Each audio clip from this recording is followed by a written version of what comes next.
बाहर कुछ Indian lyricist आए, वो बोल रहे उन्होंने अच्छा एक गाना लिखा है, जरा आप एक बार आके देख लो ना। ए भाई चल निकल ना, ये टी सीरीज है, इंडिया आर्टिस्ट की जरूरत नहीं, इधर निकल चल।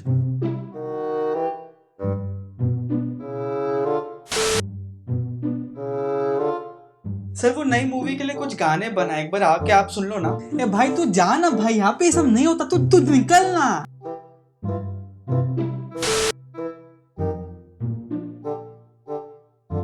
सर वो दिल में मेरे है दर्द डिस्को का रीमेक कैसा रहेगा?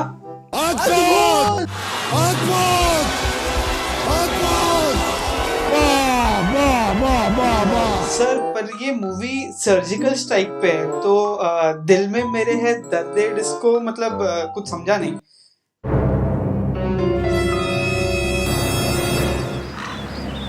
भाई जॉब से निकाल लिया।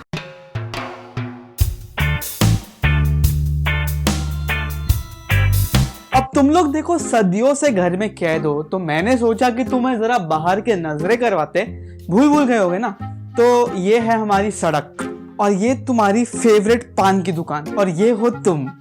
बॉलीवुड और रीमेक्स का रिश्ता कोई नया नहीं है। बॉलीवुड ने लिटरली हर एक चीज का रीमेक किया हुआ है, चाहे वो मूवीज हो, गाने हो, एक्शन सीक्वेंसेस हो या कॉमेडी हो। लिटरली हर चीज का रीमेक हुआ है। कभी कभार या तो वो उसे ऑफिशियल रीमेक कह देते या फिर कभी कभार वो उसे होमेज कह देते। रिसेंटली टी सीरीज ने एक नया सॉन्ग रीमेक निकाला, Masakkali 2.0। Subscribing T series YouTube channel. मतलब मुझे मालूम था डिप्रेशन एक बीमारी होती है, बट मसक्कली 2.0 उससे भी ज्यादा खतरनाक बीमारी है, ये मुझे नहीं मालूम था। मतलब उस गाने को लोगों ने इतना डिसलाइक किया कि टी सीरीज ने उस गाने के वीडियो से लाइक्स और डिसलाइक्स ही हटा दिए। आम जनता के साथ साथ मसक्कली के original creators AR Rahman, Mohit Chauhan और प्रसून जोशी ने भी इस गाने के अगेंस्ट बोला। एंड भाई AR रहमान जो अवार्ड लेते वक्त भी इतना नहीं बोलते, उन्होंने लिटरली इस बारे में ट्वीट किया। And I think that was really an important move, क्योंकि जब कोई बड़ा क्रिएटर या बड़ा पर्सनालिटी आके इन चीजों के बारे में बोलेगा, तब ही जाकर के इन लोगों को समझ आएगा कि यार इस बार हमने हदें पार कर दी। अगर मार्केट में कोरोना वायरस एक रीजन है मौत का, तो दूसरा रीजन है मसक्कली 2.0। मसक्कली 2.0 इस दुनिया की दूसरी गलती है। पहली गलती है वो गौमूत्र वाले चच्चा, लेकिन इतना हेट मिलने के बाद भी टी सीरीज नहीं सुधरा। मसक्कली 2.0 का टीजर और पूरा का पूरा सॉन्ग निकालने के बाद उन लोगों ने इसका लिरिकल वीडियो भी निकाल दिया। मतलब मेरे लैपटॉप के ऊपर अगर एक बिल्ली भी आके बैठ जाती ना, और उसके पैरों से जो डॉक्यूमेंट में वर्ड्स टाइप होते, वो भी इस गाने के लिरिक्स से बहुत बेटर होते। मतलब लिरिकल वीडियो तो उन गानों के लिए निकाला जाता है जिनमें लिरिक्स होते हैं, टट्टी नहीं। लिटरली ओरिजिनल मसक्कली जो गाना फ्रीडम को सिंबलाइज करता था, उन्होंने इसे आइटम सॉन्ग में कन्वर्ट कर दिया है। मतलब आप ओरिजिनल मसक्कली का जाके लिरिक्स देखो, आपको समझेगा कि वो गाना फ्रीडम के बारे में, सोनम कपूर के फ्रीडम के बारे में। और फिर जाकर के आप मसक्कली 2.0 के लिरिक्स देखो, मतलब है नहीं बट फिर भी देखो, आपको मालूम पड़ेगा कि वो गाना एक कपल के बारे में है, एक लड़का लड़की के बारे में, जिसमें वो लड़का लड़की से फ्लर्ट कर रहा है। लिटरली फ्लर्ट कर रहा है। फ्लर्ट मसक्कली नहीं। मतलब एक सेकंड रुको। ये लो टी सीरीज, इस सैनिटाइजर में डूब के मर जाओ। अगर टी सीरीज को ओल्ड सॉन्ग को रीमेक करके उसे आइटम सॉन्ग बनाना है और फिर अगर उनको डांस करवाना है उस पर, तो सोचो क्या होगा। हेलो नोरा, आवाज आ रही है? और डोरा कैसी है? अच्छा, और डिएगो कैसा है? अच्छा। अरे सुन ना, ये जॉन अब्राहम की एक फिल्म आ रही है, तो वो एक डांस चाहिए था, तो अपन ने ऐसा लग जा गले का मस्त रीमेक बना दिया, उसको ऐसा आइटम सॉन्ग बना दिया है, तो उसके लिए एक डांस दे दो। नहीं वो कुछ नहीं, अपना रोज का लो एंगल से कमर का शॉट लेंगे, एक दो बार मचका देना तुम, और फिर अपना हीरो आएगा, एंट्री लेगा, ऐसे गुस्सा वाला चेहरा लेकर के एक दो बार चक्कर मारेगा, फिर बैठ जाएगा। नहीं उसको ऐसा हीरो को नचा नहीं सकते ना। नहीं क्या है ना, आइटम सॉन्ग में ऐसा फीमेल ऑब्जेक्टिफिकेशन करना होता है, तो हीरो ऐसे घूमेगा फिर बैठ जाएगा, फिर तुम उसके ऊपर चढ़ के नाच लेना। और इस लिरिकल वीडियो के भी लाइक्स और डिसलाइक्स हिडन है। मतलब टी सीरीज को पहले से ही पता है कि उनको गाली 2.0 मिलने वाली है, लेकिन यार अब पैसा खर्च हो चुका है तो वीडियो तो डालना पड़ेगा ना। और भारतवासियों ने इसका भी पूरा फायदा उठाया। लेकिन तुम टी सीरीज को समझ नहीं रहे, उनकी ये बहुत बड़ी स्ट्रैटेजी। मतलब अभी मोदी जी ने हमें कोई नया काम नहीं दिया ना करने को, तो इसलिए उन्होंने ये मसक्कली 2.0 रिलीज कर दिया।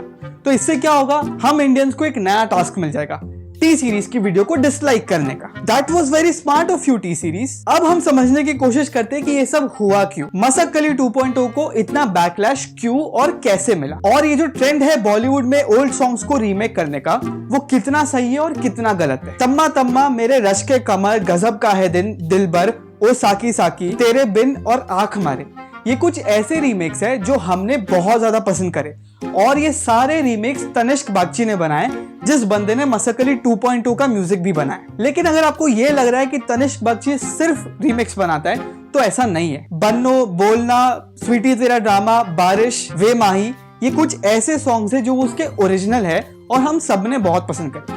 हालांकि बन्नो उसका ओरिजिनल नहीं कह सकते क्योंकि बन्नो एक पुराने सॉन्ग के ट्यून पर बनाया गया। और एक बात ये इंपॉर्टेंट है कि रीमिक्स को बनाना थोड़ी जिम्मेदारी का काम होता है, क्योंकि आप कोई गाने को रिक्रिएट नहीं कर रहे होते, आप रिक्रिएट करते हो इमोशंस को, आप रिक्रिएट करते हो नॉस्टैल्जिया को। थोड़ा सा भी चूक हुआ और सारा बैकलैश आपके ऊपर, और एग्जैक्टली यही हुआ है मसक्कली 2.0 के साथ भी। लेकिन अगर आप ध्यान से देखोगे तो आपको मालूम पड़ेगा कि Masakali 2.0 is the same kind of remake which Bollywood has been making since so many years. तो ऐसा नहीं है कि इन्होंने ये अभी इतना बेकार रीमेक बनाया, ये प्रथा बहुत पहले से चलते आ रही है। काफी और क्लासिक सॉन्ग्स के तो इनफैक्ट इससे भी ज्यादा गंदे रीमेक्स बने पहले। फॉर एग्जांपल चतुरनार, एक चतुरनार जो कि ओरिजिनली 1968 की फिल्म पड़ोसन का गाना है। कौन नहीं जानता इस गाने को। उस गाने को रीमेक किया था 2017 की फिल्म मशीन के लिए, और इस मूवी में एक और रीमेक ऑलरेडी हो चुका था। तो चीज बड़ी है मस्त मस्त गाने का। एक चतुरनार का रीमेक इतना घटिया बना है कि सबसे बेस्ट बात इस रीमेक की यही है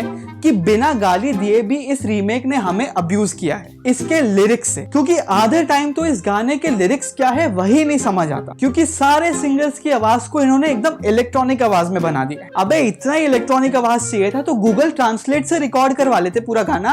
और इस रीमेक को भी बनाया है टी सीरीज ने, और इस रीमेक का म्यूजिक भी तनिष्क बागची ने दिया है। दूसरा एग्जांपल है 1 2 3। ये गाना जो ओरिजिनली 1988 की फिल्म तेजाब का है, उसे 2018 की फिल्म बागी 2 के लिए भी बनाया गया था। ओरिजिनल गाना जिसमें प्रॉपर कोरियोग्राफी और माधुरी दीक्षित के इंप्रेसिव एक्सप्रेशंस है, वो सारे इस नए गाने से गायब। जैकलिन फर्नांडिस जिसने इस रीमेक में डांस किया है, लिटरली उसने पूरे गाने की बैंड बजा दी, क्योंकि रीमेक में या तो पूरे टाइम आजू बाजू के डांसर्स लाइट लेके बैठे रहते या फिर वो जैकलिन फर्नांडिस के लिए एक्सप्रेशंस दे रहे होते, क्योंकि उस बहन से तो एक्सप्रेशंस निकले ही नहीं इस पूरे गाने में, और बाकी बचे टाइम पे जैकलिन फर्नांडिस कपड़े पे कपड़े बदले जा रही होती है। और इस रीमेक को भी टी सीरीज ने बनाया। इससे एक बात तो क्लियर है कि ये फर्स्ट टाइम नहीं है जब इतना घटिया रीमेक बना हो, और हर रीमेक बनाने का कॉन्सेप्ट बहुत सिंपल है। सबसे पहले गाने की टैगलाइन गाते समय बीच में अचानक से रुक जाओ, फिर उसमें ईडीएम को घुसेड़ो और बाद में उस लाइन को कंप्लीट करो।